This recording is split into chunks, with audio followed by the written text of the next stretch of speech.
steps for losers, man. I don't get involved in that stuff, but. George Rashad Milligan rolling out. That's a good question. Brandon, we can't ask Rashad questions. Hey, Rashad. So, second thing, we're going to talk about the current NBA and things of that sort. So tonight, a couple big things happened. The game that I was at, of course, was New Orleans, the Pelicans versus the Los Angeles Clippers. And in that game, Zion Williamson, he had another triple-double, his second career triple-double, and both of his triple-doubles of his career came in the last 2 weeks, which is kind of insane. He's reportedly already the lightest he's been over the course of his career. So he's the lowest weight, the best shape of his life, and he's playing kind of the best all-around basketball of his career currently. He had also in this triple-double, he had his career high for assists with 12 assists, and he was just dominant, bro. He was dominant. In the first half, he really didn't have his shot going. He couldn't really get to the rim the way he wanted to. The Clippers were playing very physical with him. This is something that CJ McCollum brought up in the post game, and they were pretty effective with kind of like preventing him to get to the basket and getting the looks that he wanted around the rim and around the bucket, which is his shot and things of that sort. So what he did was he just distributed the ball. It was something that at the last game I was at, I forgot who they were playing because all the games kind of run together after a while. But they were playing somebody last week, and Trey Murphy in the post game, he was just frustrated because he was like, "We aren't moving the ball. We aren't moving the ball at all." And it was the Rockets. It was Houston. I'm sorry. It was the Rockets, Houston, and he was just like, "We aren't moving the ball. The ball's getting stagnant, and we're complaining about calls. When we don't get calls, we shouldn't just like stay stagnant and focus on the calls we aren't getting. We should play around that." Recognize how the refs are calling the game and move the ball. And that's exactly what Zion was doing. I don't know if him and Trey had that talk. Probably did. And because Zion was moving the ball in the first half when the shot wasn't going down, he was dishing out some dimes. And before you look up, he had 8-9 assists. And then, he gets 10 assists in the second half. He had 9 rebounds. He grabbed his 10th rebound and stuff like that. And then went immediately into another assist. A home run touchdown pass, a touchdown pass down to, I believe it was Jose Alvarado for a layup to get him his 12th assist of the night and his career high and stuff like that. So Zion went off, bro. He only had like 10 points in the second half to start the second half. And so like you look up and he only finished with only 22 points, but like it was a loud 22 points. And then the fourth quarter, he was dominant, bro. He just took over. It was back-to-back buckets, spin moves. They couldn't stop him, especially when he got downhill. He was unstoppable. And that's what he said. If I'm Zion Williamson, all I have to be is myself, because when I'm myself, no one can stop me in this league. And he's 100% right. No one can stop Zion when he's 100% himself. And that is the reason why people thought that he was going to be the next face of the league after LeBron James retired and stuff like that. So Zion is playing out of his mind. He's playing the best basketball of his career. Now, many people are talking about it because the Pelicans are losing right now. I believe they have third worst record in the Western Conference. If they lost tonight against the Los Angeles Clippers, then they would have been eliminated officially from the play-in contention and things of that sort. So, yeah, they're right there, but they're saying CJ and Zion, they said the season didn't go the way we want to, but we want to compete and we want to make sure we execute so that we prepare ourselves for the summer, the off-season work, and we can come back ready next season and we can kind of perform up to the level that we're capable of. Because I don't know if you guys know, but they were like 147 games last year. They were a playoff team last year. And they've been a postseason team for majority of Zion's time there in New Orleans and stuff like that. So, yeah, people aren't talking about it, so I'll talk about it, man. Zion's killing, bro. He's going off. In Cleveland, the Cleveland Cavaliers won 15 games in a row. They extend their winning streak to 15 games tonight, and they did it without Ty Jerome, DeAndre Hunter, and Donovan Mitchell tonight. They did it without 3 of their rotational players, 3 key rotational players. They still win, and they go up 15 wins in a row. Now, this is such a big deal because if you remember, they started the season off winning like 15, 16, 17 games in a row. So to do it twice in a season, they become the sixth team in NBA history to do it twice in the same season. And I just think it's sensational. It's something that we all should be talking about. And it's crazy because I was watching OKC versus Denver over the weekend and stuff like that. And it seemed like OKC was the undefeated, unbeatable top team, creme de la creme of the NBA. And then Cleveland does something like this and reminds you that, hey, Cleveland is still in it too. Like Cleveland is still crazy too, with their head and shoulders above everybody else. They're two great teams. We're getting a lot of great basketball this season, and I want people to really appreciate it. So shout out to Cleveland for 15 wins in a row. That brings me to Shaquille O'Neal. Now, Shaq, he was in some kind of like, he got a lot of criticism for going on his podcast, and he was, the Detroit Pistons were brought up, right?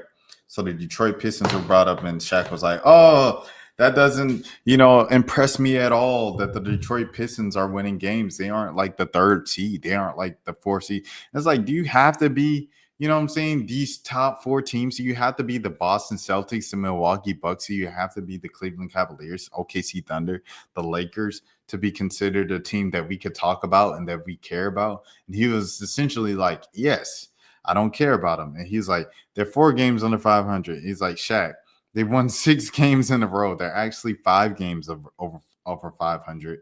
And they got this and that. And so-and-so was Bickerstaff was the coach of the month. And they were coming off of it. It was a whole thing, right? And he was just like, I don't care about Detroit.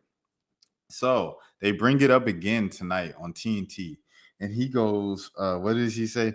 He says, oh, yeah, I like what Detroit's got going on. They got Chauncey Billups doing his thing. I like the directions he's got him going. And Candace Parker, thank God for CP3, Candace Parker. She calls it out. She says, Shaq, I cannot let that slide, Shaq. She said, who? Chauncey did what? He ain't the coach? No, it's JB Bickerstaff. Chauncey, the coach of Portland. Oh, my bad. Well, I don't watch Detroit. In the middle of him talking about Detroit for the past 30 seconds, he admits that he don't even watch Detroit. What are we doing? What are we doing here? And then on top of that, they bring up Zion's monster game, right? Because it was a crazy game. It's a crazy thing that he did 2 triple doubles in the span of 2 weeks on limited minutes restriction. He's playing 32 minutes or less. It used to be 30 minutes or less, but Willie Green has kind of wiggled room a little bit and given Zion 32 minutes over the past month, I'll say, since he came back from his hamstring injury in January. And right, so they're bringing up this monster game with these monster numbers from Zion, and Shaq goes, 20 points, that's it? We getting excited for 20 points? I want 27. I want 26 points. That's what I want. Love you, Zion. You could do more. I want more from my franchise player. Bro, the whole team was hurt this year, including Zion, bro. How are you going to contend and be a 3rd, 4th seed when the whole team has been hurt the whole season? DeJounte Murray, their coveted offseason pickup, is out for the season after he already missed a large time from the hand, right? It was like the wrist, the hand, the first game of the season. He was out for a long time. He finally comes back. He plays well for a month. They're finally getting it together. They're finally figuring out how to play together because they didn't have a training camp because everybody else was hurt in training camp and preseason. And then he tears his Achilles. He ruptures his Achilles. He's out for the rest of the season. So, it's like, what do you want? Brandon Ingram was out for an extended period of time. Then they traded him. Okay, what are we talking about? Herb Jones is still out. I don't even know if Herb Jones is coming back this season. Trey Murphy was out for a period of time this season. He's the one that had the breakout year and everything, and he's averaging 20 points, and it's great for Trey Murphy, but he was out for some time. CJ McCollum was out for some time. Jose Alvarado was out for some time. Even Jordan Hawkins was out for some time. BJ Boston is out right now for some time. Kelly Olynyk, they trade for him. He plays well. He's out. He missed tonight's game. So it's like the whole team is hurt. What do you expect, Shaq? You expect them to be 3, 4 seed. But you don't know this if you haven't kept up with the team and you haven't watched the games. It all goes back to simply watching the games. Is it too much to ask for a national television guy who speaks about the game of basketball to watch the games that he's paid to watch? You have one job, and that is watch the games. That's literally it. Just one job, watch the games. And if you look at the contract these guys have signed, I know, like Charles Barkley, like he said he wanted to retire for a few years, right? And like they got him a crazy deal. Here it is. We'll pull this up right here. We'll pull this up right here because I want you guys to see. Shaq is reportedly getting $15 million to stay with TNT, bro. Shaq is reportedly getting $15 million to stay with TNT. Are you serious?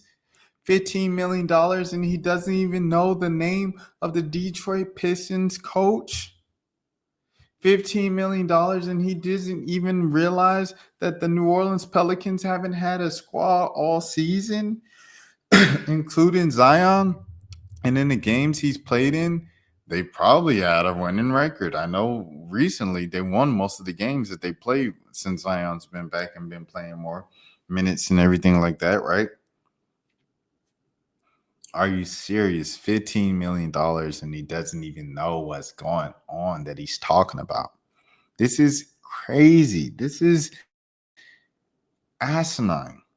And salute to that word. But it's just crazy, bro. It's crazy.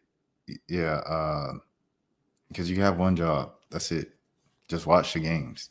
Just know what's going on when you because when you grab onto the like, oh, Zion's fat. James Harden doesn't play defense. Trae Young doesn't play defense. When you run onto these narratives, Kyrie Irving, the AD street clothes. When you run to these narratives and hold on to them, it's just a crutch for you admitting that you don't watch the games. It's like being like, oh yeah, Jamal Murray's like legit, isn't that? And Jamal Murray ain't the same, all-star, borderline all-star type of guard that he's been in past years, coming back from his injury. Aaron Gordon hasn't been the same Aaron Gordon that he was the year they won the championship. So it's like when you guys speak on these things, it's just like make sure you're at least up to date relatively. So you're not saying stuff that isn't right because you're getting paid millions of dollars to do this. On a national level, Stephen A. Smith just signed for $100 million. We were talking about this entire like Bronny thing, right? The thing that Bron was mad about, he went on a whole 5-minute rant about how LeBron was ruining the NBA by bringing on Bronny on the Lakers. And it's like he gave him a whole 5 minutes, dude. And the dude from the what's his name? Jared McCain? Let me see. Jared McCain. Yeah, Jared McCain, right? Outside of Jared McCain, they've literally talked about no other rookies this year, bro. Haven't talked about Stephon Castle. They haven't talked about Zachary Ricochet, the number 1 pick, by the way, who's having a pretty dang good season for Atlanta. And he's figuring his way out. He kind of stumbles like a doe, you know what I'm saying? Like one of them young deer and stuff like that. He stumbles like that. And he's kind of clumsy and he's really skinny and stuff, but he's figuring it out.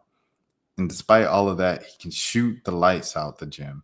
And when he's on, when he makes his first couple shots and he has confidence, he's better than any other player out there right now. And he's like the best. He's one of the best, if not the best player on the court when he's on, when the shot is on.